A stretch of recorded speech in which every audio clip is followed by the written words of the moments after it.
पे सबूरवा बोला गरी में 4 बजे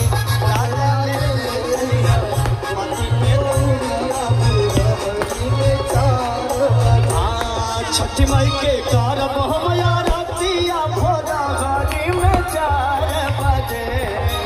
छठी माई के कारब हम यारतिया भोला गरी में 4 बजे सैया ले